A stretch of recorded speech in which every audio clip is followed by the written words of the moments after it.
Calculating blood alcohol content and driving impairment, Part 1.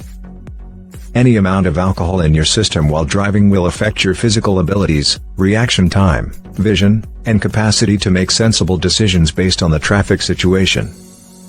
This impact is typically not felt when alcohol is present in very small amounts.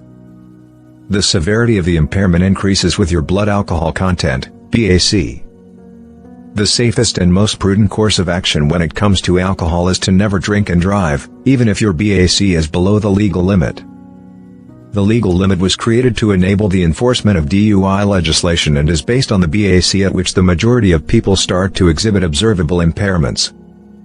You must understand, nevertheless, that you can become impaired at BAC levels below this legal limit as a soon-to-be licensed driver. It is very difficult to anticipate when a person will become intoxicated from alcohol because there are so many distinct elements that can affect how much alcohol enters your blood and how drunk you become as a result. Think about the issue. Even identically sized alcoholic drinks might have very varied alcohol content. Even if two persons consume the same amount of alcohol, their blood alcohol content may differ, due to the rate at which they consumed it, whether they had eaten previously and various other factors. Alcohol may impair two people differently who have the same blood alcohol level. Despite these factors, we do know that driving impairment and intoxication rise in tandem with blood alcohol levels. Thus, the 0.08% legal BAC limit was set. No matter how drunk you feel, if you are caught driving while over this limit, you will be charged with DUI. DUI and impaired driving. Staying below the 0.08% limit does not guarantee that you will be able to drive safely.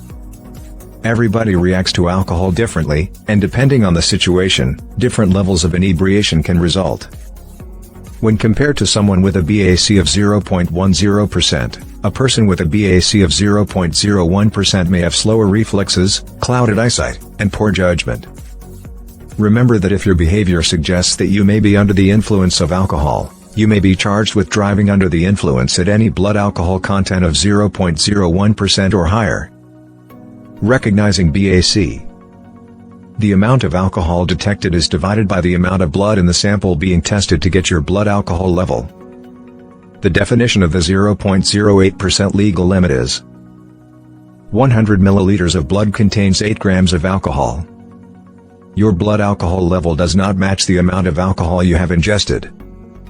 Your age, weight, how much you drank, how quickly you drank it, and whether anything else prevented the alcohol from being absorbed all have an impact on your blood alcohol content, BAC. We'll go into more depth about this later on.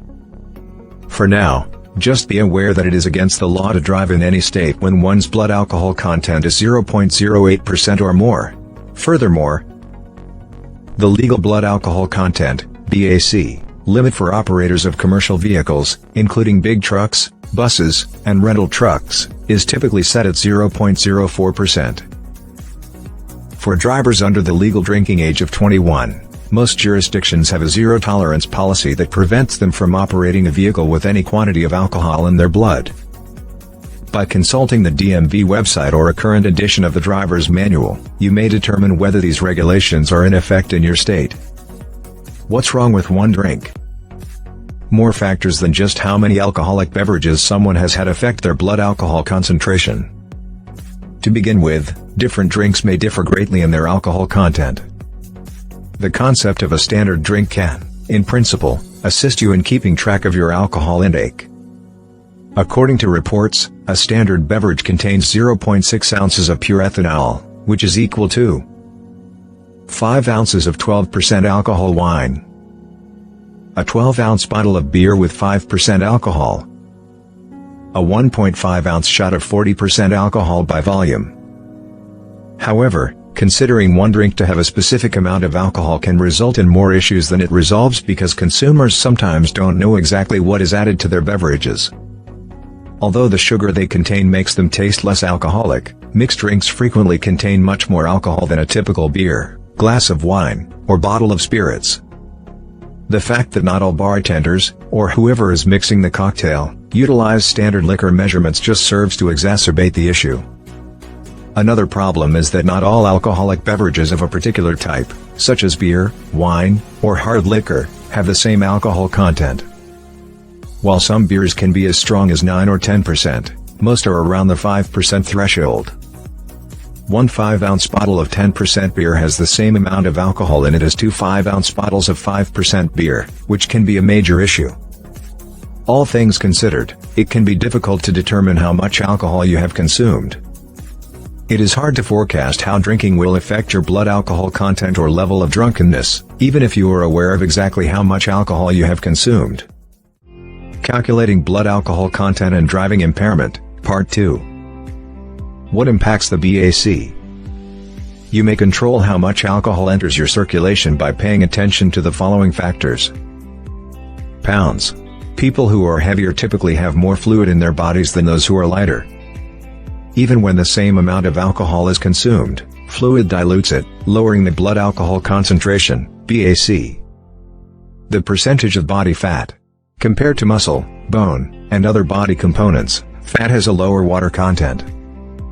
A person with a higher body fat percentage will have less fluid to hydrate themselves, resulting in a higher BAC from the alcohol they ingest. Loss of water. A person who is dehydrated won't have as much fluid in their system to dilute alcohol. Gender. Women frequently have greater BACs than men who have taken the same amount of alcohol because they tend to have less water in their bodies than males. Food. When you eat while drinking, the amount of alcohol that enters your bloodstream can be slowed. Although this effect is small, it does indicate that someone who drinks on an empty stomach will likely have a higher BAC than someone who eats before drinking. Carbonated beverages. Beer, champagne, and soda are examples of alcoholic beverages or mixers that are hypothesized to cause blood alcohol levels to increase more than non-carbonated beverages of the same strength. According to experts, this is caused by excess gas in the digestive tract speeding up absorption. Consumption rate. Your blood alcohol level is influenced by how long it takes you to ingest a measure of alcohol. Drinking a single shot of whiskey in one hit will result in a higher BAC than sipping the same shot of whiskey mixed with soda over a longer period of time. Drugs. Alcohol is known to interact with some illegal and prescribed medications, causing your body to absorb it more quickly or more slowly than usual. Your age, genetic makeup, tolerance, how acclimated you are to consuming alcohol, and emotional state are all thought to affect blood alcohol concentration in addition to the elements already mentioned. It is quite difficult to predict how your body will react to consuming alcohol and if you will go over the limit because there are so many different factors to take into account. It is recommended to stay away from alcohol entirely if you plan on driving. Calculating the amount of alcohol in your blood. A breathalyzer test is the most reliable technique to measure your blood alcohol level, or a blood test. If you know exactly how much you drank and when, you can calculate your BAC using other scientific techniques. The formula shown below can be used to determine someone's blood alcohol content, however keep in mind that the result is merely an estimate. Do not use this method to determine whether you are too intoxicated to drive. You will require the following details in order to use this method. 1. The weight of your body in pounds. 2. The number of ounces of alcohol you drank. 3. The number of hours since you first started drinking. Additionally, you must be aware of the typical rate of blood alcohol concentration decline, which is 0.015% each hour. You only need a pen, some paper, and a napkin to write on in order to compute your current BAC. Because the average body composition of men and women differs, the calculation will be slightly different for each gender. Your gender determines the 8 or 10 value in the center of the following calculation. While women should use 10, men should use 8. Alcohol in ounces x, 8 or 10, weight in pounds, 0.015 x time in hours. Here is a detailed explanation of how to use this formula. Add 8 or 10 to the amount of alcohol you drank, based on whether you are male or female respectively. The result is divided by your weight. We'll go back to your BAC in a second, but for now, let's look at it now. The time is then multiplied by 0.015. Subtract this amount from the total you arrived at after stage 2 before adding it back. Your estimated blood alcohol content is shown by this number. As meals, carbonated beverages, the amount of fluid in your body, and your tolerance to alcohol will all affect your BAC. Keep in mind that the result may not be correct. Examples of BAC calculations. Let's go over a few instances to demonstrate how this BAC calculating algorithm actually works. Instance 1. A 160-pound male consumes 4 standard drinks, which equals 2.4 ounces of alcohol, 0.6 by 4. He started drinking at 9 p.m., and a breathalyzer test is administered at 12 a.m. Will he exceed the cap? 8.4 times 2.4 ounces is 19.2. 19.2. 160 pounds is 0.12 BAC. Before time passes, 3 hours multiplied by 0.015 results in 0.045. 0.12 to 0.045 equals 0.075 BAC. This approach suggests that the man in this scenario shouldn't be over the legal limit of 0.08% when requested to submit to a breathalyzer test, assuming he didn't drink the majority of them later in the evening. However, as we previously covered, a wide range of additional factors can affect a person's blood alcohol level. A BAC of 0.075% is dangerously close to the limit and is high enough to impair driving. This result should be high enough to persuade the person in the example not to gamble on whether they could drive safely and lawfully by 12 a.m. using this computation. Calculating blood alcohol content and driving impairment, Part 3.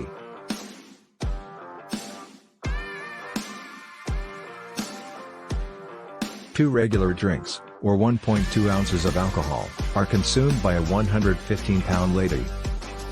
She begins drinking at 8 o'clock and is required to submit to a breathalyzer test at 9:30 p.m. Has she been accused of DUI? 1.2 ounces multiplied by 10 equals 12. 115 pounds, 12 equals 0.10 BAC. 1 hour x 0.015 equals 0.015 times 0.10 to 0.015 equals 0.085 BAC. In this case, the woman is 0.005% over the legal limit and will be detained for driving while intoxicated. This is a crucial point to remember because many individuals mistakenly think that 2 drinks is the legal limit. It might be for certain folks. Remember that the woman in this instance was relatively small, weighing only 115 pounds. As a result, she had less fluid overall and a higher BAC. When the margins are so thin, why take a chance when someone who is about 15 pounds heavier than her might have passed the test and been allowed to drive? Elimination of alcohol. We use an average alcohol elimination rate of 0.015% per hour in these cases. Alcohol can be eliminated from the body at a rate ranging from 0.013%, slower metabolism, to 0.018%, faster metabolism, every hour, depending on the individual's metabolism.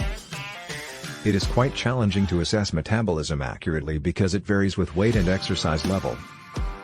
The above described BAC calculation formula depends on the alcohol elimination rate, so picking the incorrect rate for oneself would result in an incorrect result.